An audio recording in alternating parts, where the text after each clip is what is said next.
Bismillahirrahmanirrahim. Assalamu alaikum. Welcome to NEWSROOM. I'm your host, Khalid. But today is the 5th of September 2023, and these are the stories that we'll try to decipher during the course of our show. We'll begin with the violence that has erupted in Manipur, in other places in India, and now there is a whole body of 20 independent United Nations rights experts, including the special rapporteurs on violence against women and girls and on torture, who have in a statement talked about the serious concern that the United Nations has about the apparent slow and inadequate response by the government of India, including law enforcement, to stem physical and sexual violence as well as hate speech in Manipur. We've been highlighting that and so much more that has been going on in India in different states. There seems to be a complete disregard for human rights as far as India is concerned, and now the United Nations is also taking stern notice of that. We'll be highlighting that in our first segment. Our second segment, ladies and gentlemen, concerns food security in countries such as Pakistan.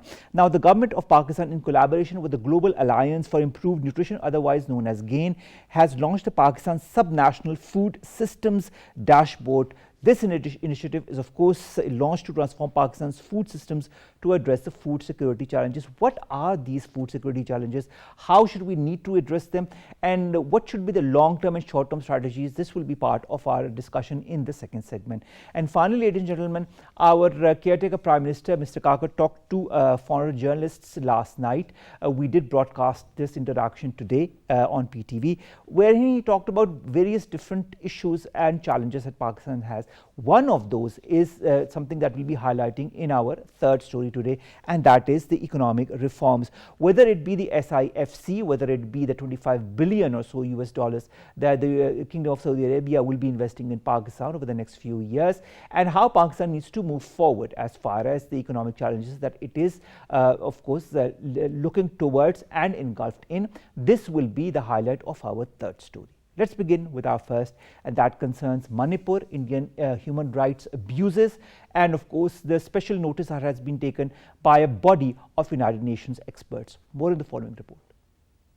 India's rising tide of Hindu nationalism is an affront to democratic ideas and civil liberties. The persecution of Muslims, Christians, Sikhs and low-caste Hindus has increased manifold since BJP came to power. While Hindutva leaders are openly calling for violence against minorities in India, attacks on members of religious minority communities took place in multiple states of India throughout 2022. The US State Department said in its Anwer report on religious freedom, the intolerance towards minorities contributed to the Manipur violence, where murder and mayhem is tearing apart the Indian state. A viral video from the Indian state of Manipur showed dozens of men parading and assaulting two women who have been stripped naked has drawn world attention towards horrors of ethnic violence in Manipur. UN experts have condemned the Indian government's slow and inadequate response to reported serious rights violence, including sexual violence, amid deadly ethnic clashes in the country's remote northeast. The UN experts in a statement said, "We have serious concerns about the apparent slow and the inadequate response by the government of India, including law enforcement, to stem physical and sexual violence and hate speech in Manipur." The UN experts call on the Indian government to step up relief efforts to those affected and to take robust and timely action to investigate acts of violence. Professor Shazia Anwer Cheema, who is an expert in international relations, joins us online. Professor Saab, thank you very much to have joined us. Ma'am, I'd like to begin with this clash between the Kuki and the Meitei tribes. What is the whole reasoning behind the clash of these two tribes, and which tribe is the government in India favoring? For that, we have to understand the geography of the Manipur. Manipur is basically a hilly area comprised of like the long, unsurpassable mountains, and there are primarily two tribes are living there: Metis and the Kukis. There are other tribes, but these are the larger population.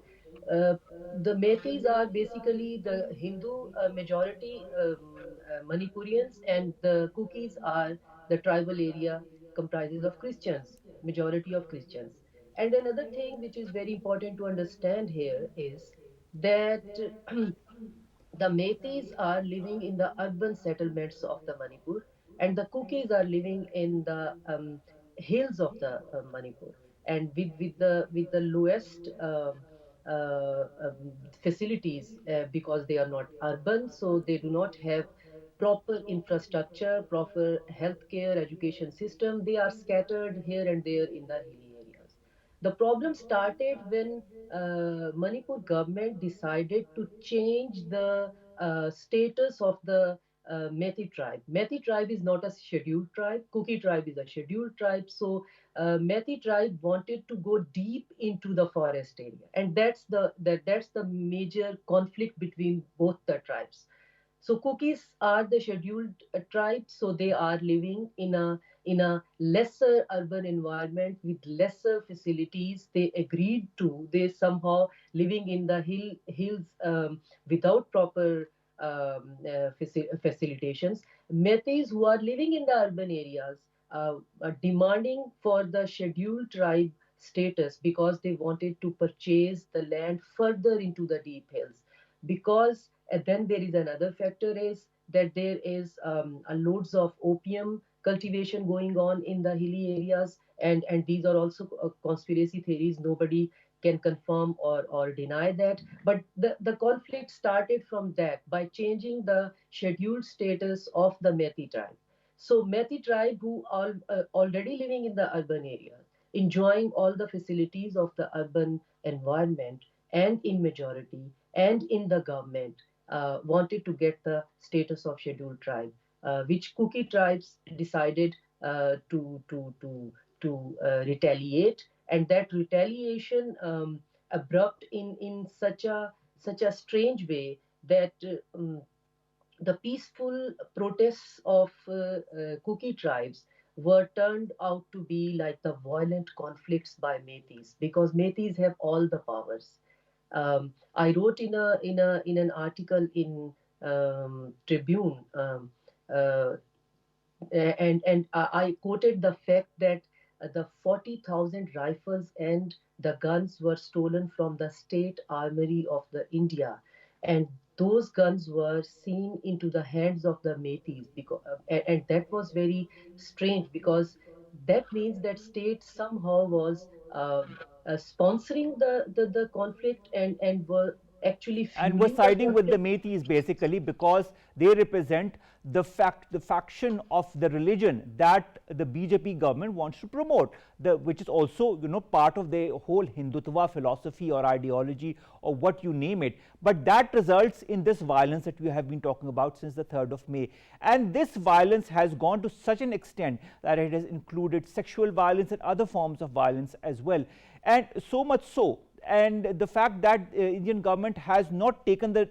necessary steps leads to my second question, the criticism by the United Nations body of experts. Do you feel this will have any impact whatsoever on what the Indian government is perpetrating in Manipur, and how could the Methi tribe be also put under the task for being behind this violence? Um, uh, um, I mean, your question is comprises of two, three factors. Let me Yes, it start does. with the will Methi will be held accountable in mob violence and mob justice. I mean, individuals. It's very difficult to held accountable all the people who are doing these atrocities. But there are people who are being nominated, but that number is not satisfactory, uh, because this conflict was this these riots were orchestrated as they are the mob conflicts, but these are not the mob conflicts. These were not the mob conflicts. They were uh, properly reinforced by the state governments, because the Manipur state is governed by the Methi tribes. The chief minister of Manipur is from the Methi tribe, and he is the representative of BJP. So we cannot minus this equation from the entire situation.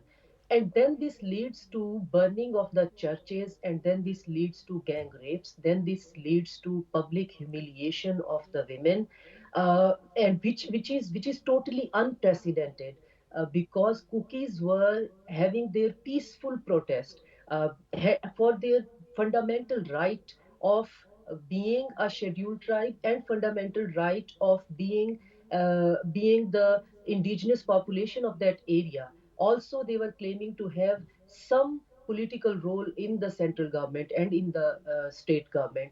But instead of dealing their basic issues, their rightful issues. They were pushed back, their house were demolished, and without any prior announcement, without any proper judiciary, or without any proper legal backing, the state was demolishing houses and religious places of Kuki tribes, and the only agenda was just to acquire the place, like the hilly plains, deep into the forest, and the deep rooted hatred of the Hindu extremism towards the other religious minority.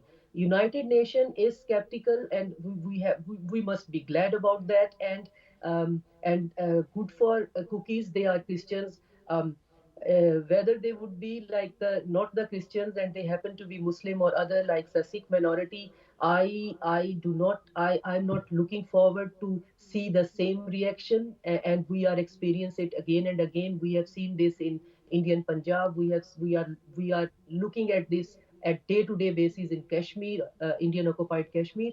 But it's good, at least West is skeptical about one thing, and which is the minorities of like the tribe. They are being mistreated by the state government, and they are stating it again and again that this is a state failure. Whatever is being happened, this cannot be categorized as the mob violence. This cannot be categorized as the people of two religious faiths are not being in harmony and they are fighting to each other.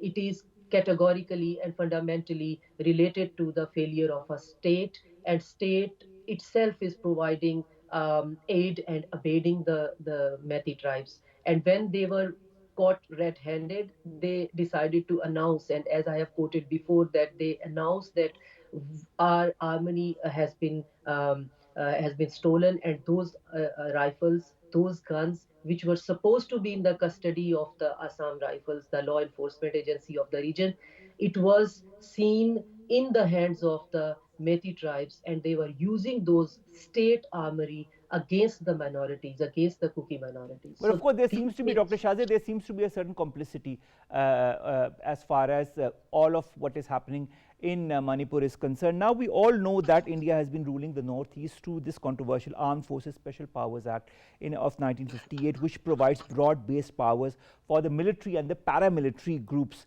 Do you feel this excessive use of force and this right that has been given has also led or driven people to go to such acts as has happened in Manipur? And do you feel the local resentment is rising? Will there be any reaction that could change the dynamics of the Northeast? The dynamics of Northeast are always like that. The seven sister states, they never find rest in their entire existence, and the reason is, as you have mentioned, is the special act, because they are never given the rightful right of being a citizen of India. So they are always being treated as outsiders, either Myanmari, either Bengali, either from or any other neighboring countries, or Chinese. So they were even considered the outsiders and the aliens and the others. So the othering effect is always there. Prior to that, the things were could be easily under carpeted. I don't know how the previous governments and the BJP is managing to do that, because in our media, we are always highlighting the issues and the human rights atrocities in the seven sister states, not in just one state. There is like the seven states which are being brutally discriminated by the state government, by the central government. uh, this is the first time when the havocs of the anti-humane actions got augmented to such a level that West actually see the first-hand picture which they were denied to have access with. We already knew that, and we on our media we are always portraying the right picture of the Seven Sister States. But this is first time when West actually saw that this is the magnitude of the All right. anti-humane activities Therein, being. I'd like to stop you because I'd like to understand that the West did not know what was happening in India, in Manipur, in other areas, in Indian illegally occupied Jammu and Kashmir. This is the first time that they've really woken up because it concerns Christians, a faith that they adhere, majority of the West adheres to. Is that also one of the reasons why the West has kind of woken up to this violence that has emerged in India's northeast, in Manipur? And secondly, are they cognizant also of the Hindutva ideology and the violence that it perpetrates? It has all three factors. Yes, there are Christians involved, and of course, the resentment and the Western reservation is due to mainly because of the involvement of the Christian community. Hindutva factor is also there, and and we are looking at this Hindutva factor in many other areas. We have seen as recently in Gurugram and Gurugaon, where 3,000 people were killed and mob lynched just because that a cow vigilante was supposed to give a speech or something. So this is like, I think, 2 months ago, that we have seen that thousands of minorities and Muslims, they were fleeing the area, the Gurugram and the Gurugaon area. And before that, we have seen the issues of Punjab, how Punjab is being dealt with, and for decades how Kashmir is being controlled. So Western selective blindness, yes, it is sadful. It is sometimes you feel like the maltreatment, you feel like discrimination, that it is selective. Western blindness is always selective, but this time West decided to see with the open eyes. These two factors are always there, that Hindutva and the BJP has amplified the issues of the pure Hindutva and the pure land of India, and by leaving no place for the minorities. And other thing, that the Christians are involved, perfectly all right, because Christians were involved, so the West is skeptical.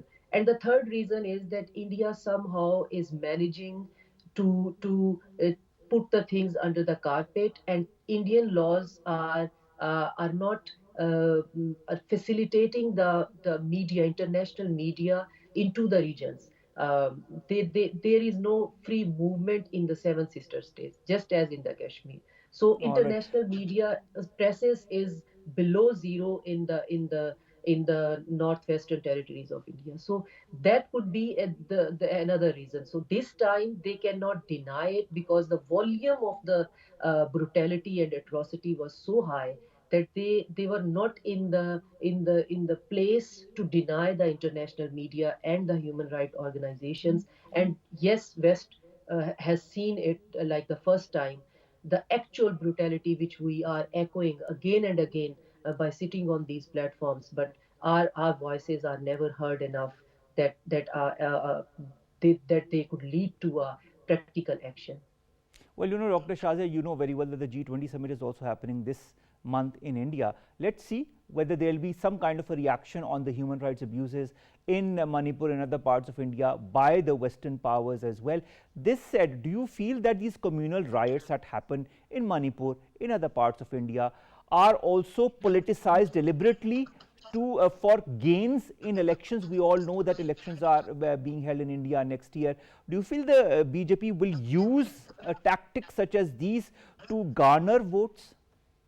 Experts are of the belief that yes, these could be the BJP tactics, the BJP, because we have to admit this reality, that majority of Hindus, they hate other minorities. They hate minorities, and this is a fact. How ugly it sounds, but we have to reiterate it. So yes, BJP has a vote bank, and that vote bank assimilate to the BJP's ideology, to do the Hindutva ideology. So they have the huge population who wants to cleanse the India from the minorities, from the Christians, from the Sikhs, from the Muslims. And as experts are of the belief that this could be another strategy, but that, I mean, this Manipur was Gujarat chapter 2, and if this is how you are winning the claimed words biggest democracy, I think West should not be quiet on that.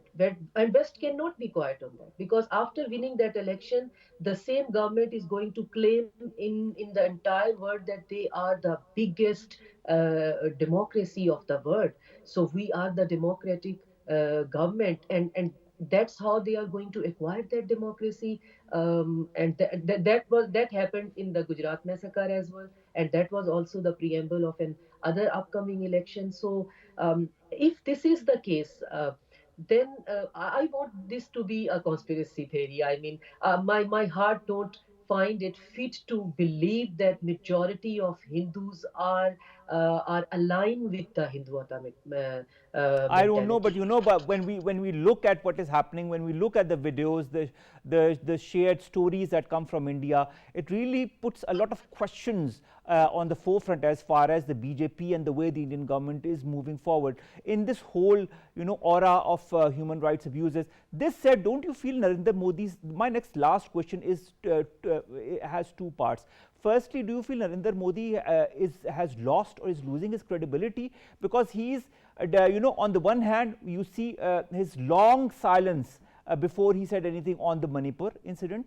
Then when he goes abroad, whether it is to the US or the countries in Europe, he is portraying his country as if it's a pluralistic country. It's a country where democracy is prevalent, when the facts say completely otherwise. Doesn't this A, point towards the credibility of somebody like Narendra Modi? Secondly, don't you feel this Manipur incident is a precursor to the Balkanization of India? It could be if the sanity prevails in the West, because decisions are always made in the power corridors based on the higher agendas. So you and me and the humanity, I don't think are ever on that agenda list. So if the decisions will all again be made on the basis of the regional politics, keeping in mind the Indo-Pacific and the China and the dynamics of this region, then India can again get the leverage of going out of this without being penalized.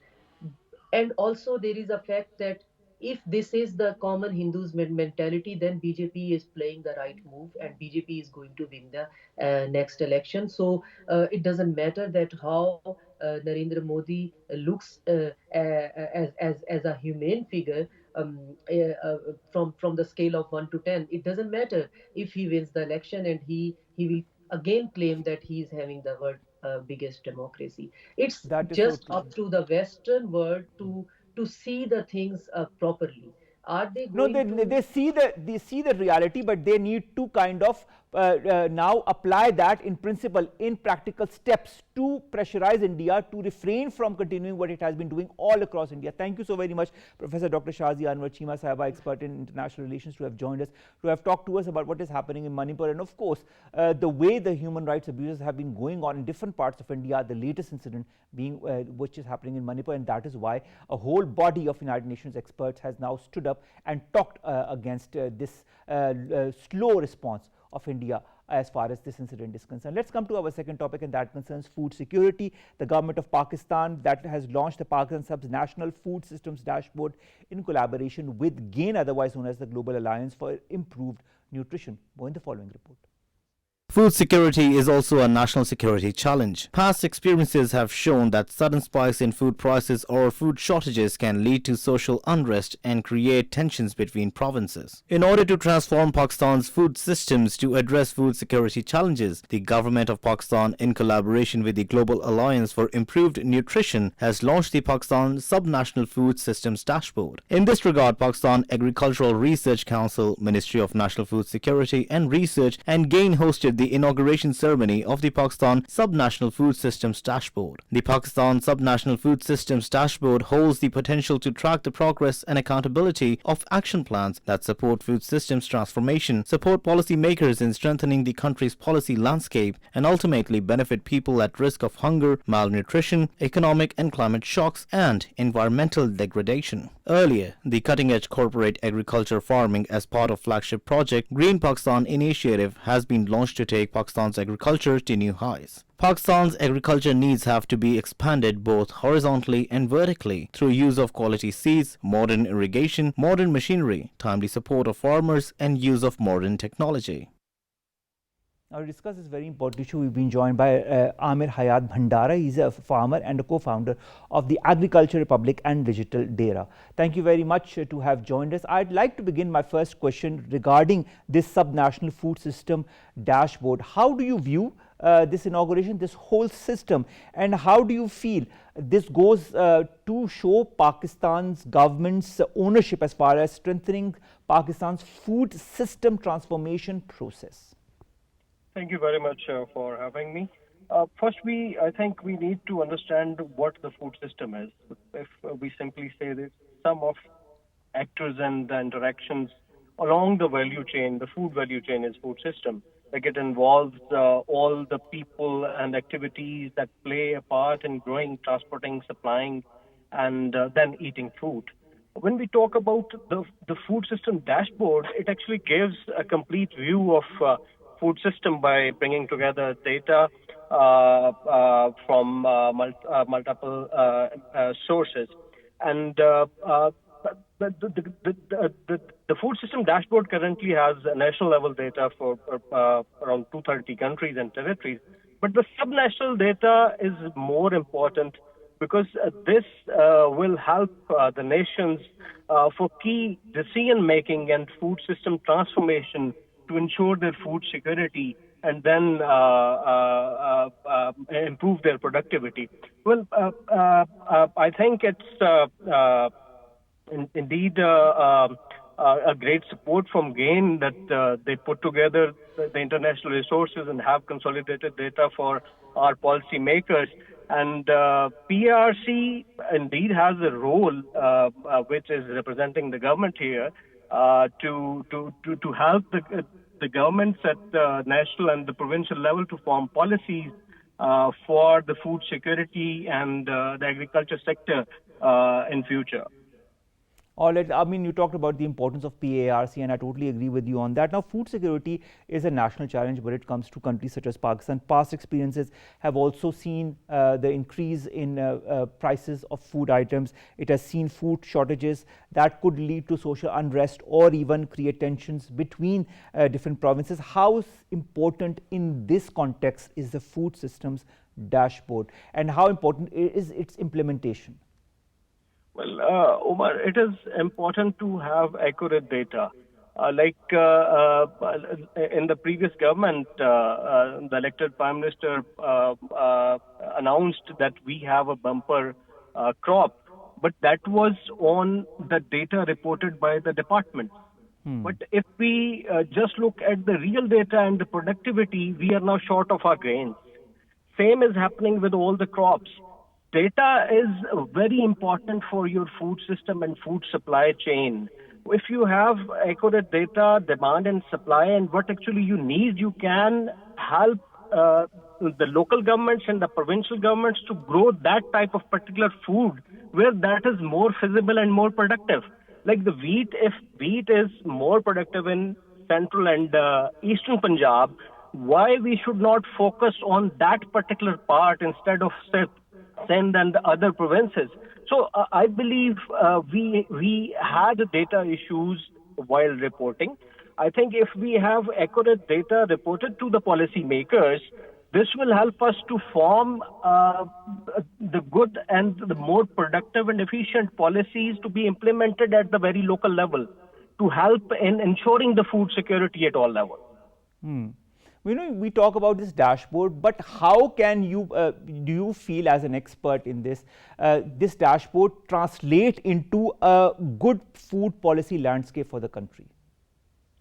Well, I mean, how long does it take for data to be compiled? How long does it take that compiled data to be translated into what needs to be done as far as the country's policy is concerned? I think we have data available, we just need to cross-check. International donors and communities are actually trying to improve the nutrition of citizens of Pakistan. But things are getting, unaffordable and expensive like you are. The dashboard is giving are important in any way. And it's I think open and anyone can access this dashboard. And not only PARC, all the ministries and organizations and citizens of Pakistan can look at it.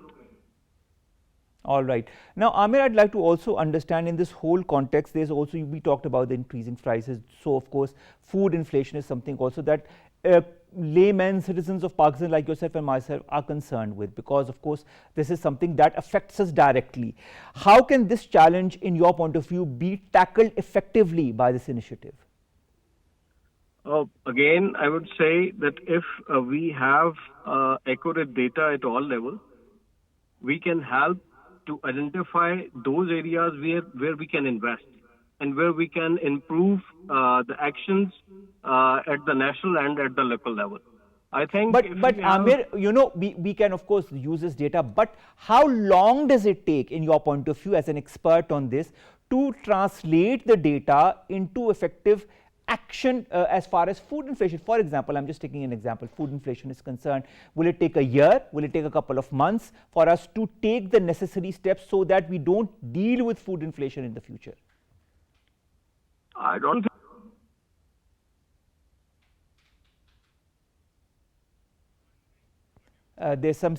There's some kind of an issue as far as the audio from Aamer Hayat Bhandara is concerned. Can you hear us, Bhandara Sahab?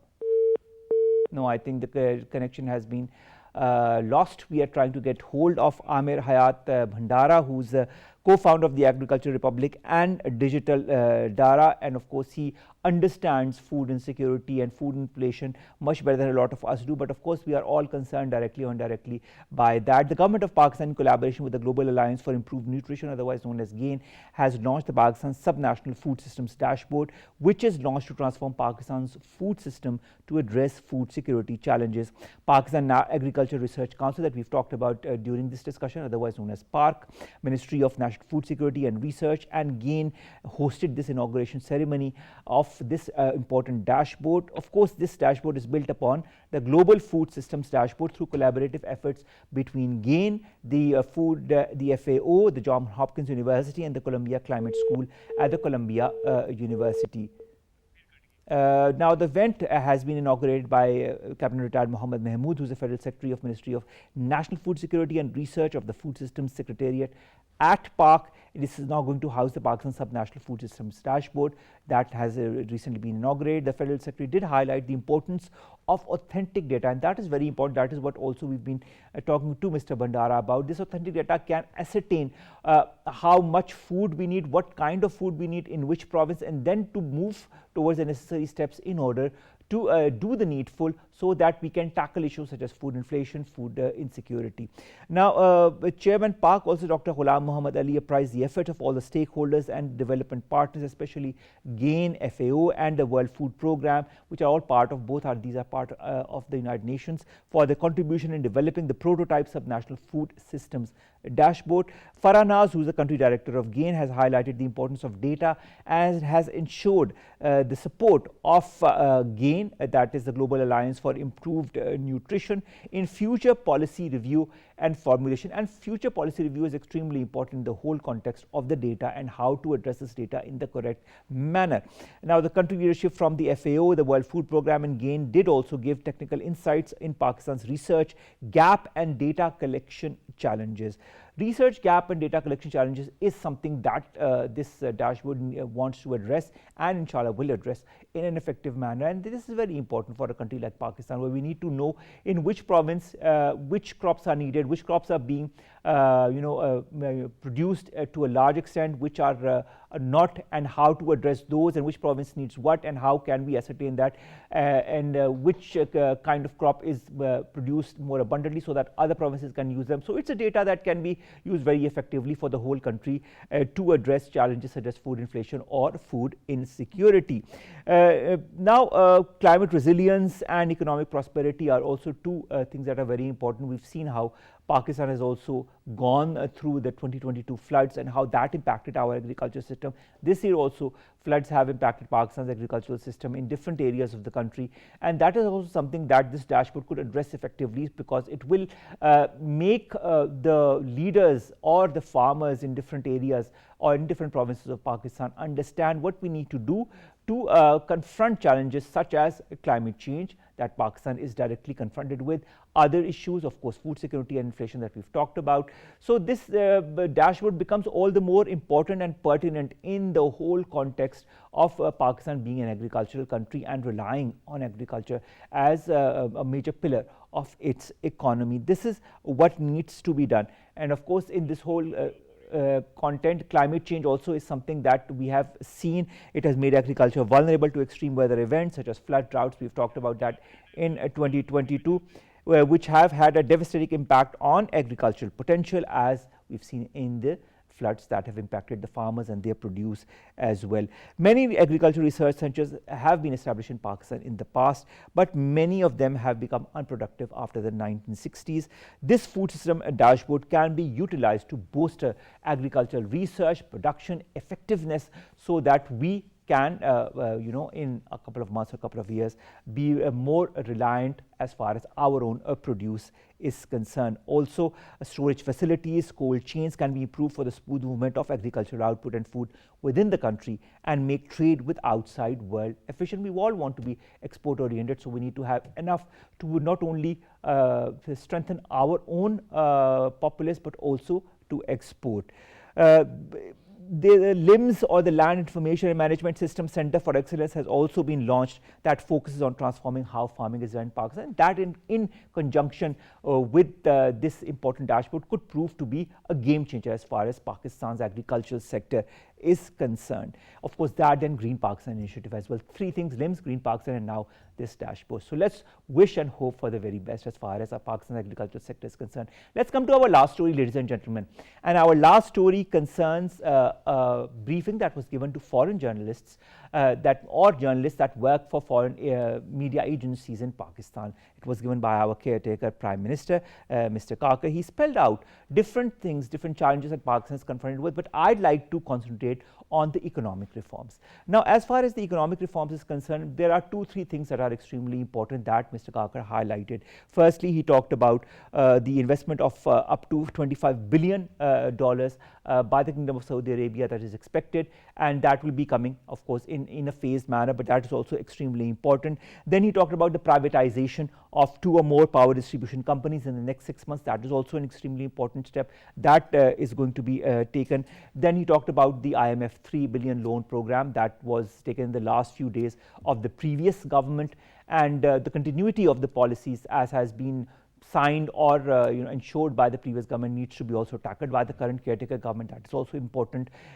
So that plus also the massive reserves that Mr. Kakar talked about, the $6 trillion of copper and gold that has been found in Balochistan, and he also talked about the Reko-Dik, the famous Reko-Dik project that is about to begin its the whole production as well. So that is going to be an important game changer as far as Pakistan is also concerned. What he also talked about was the Special Investment Facilitation Council that has made its mark in a very short time as far as Pakistan's economy and its road to recovery is concerned. The role of the SIFC becomes even more pertinent. That is what Mr. Kakar highlighted to these foreign journalists or the representative of the foreign media agencies. He said that the government is pursuing a policy of doing the doable and providing a strategic direction to economic planning. He also talked about the reforms in the taxation and the power sectors, and that is also very important because when it comes to taxation, this has been highlighted time and again as far as all people that need to come under the tax net, so that we can become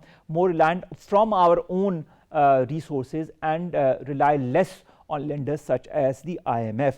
The Prime Minister also stressed that in the future the renewable and hydel sources of energy should be given a priority to produce cheap and green energy. That is also an important factor that a lot of people are turning towards, and in the years to come I think we'll see more and more projects that will highlight the hydel and the other sources of energy, renewable sources of energy, that solar energy. I mean, that could prove to be extremely beneficial for the people of Pakistan. These are natural resources, these are renewable resources that Pakistan and the people of Pakistan can effectively use.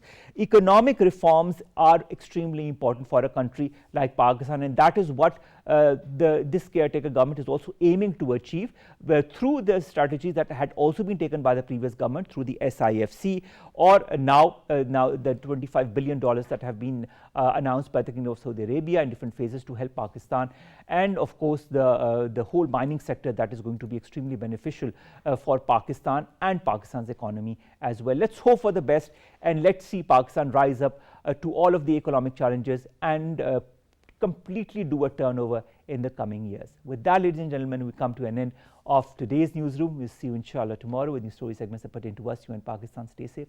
Allah Hafiz.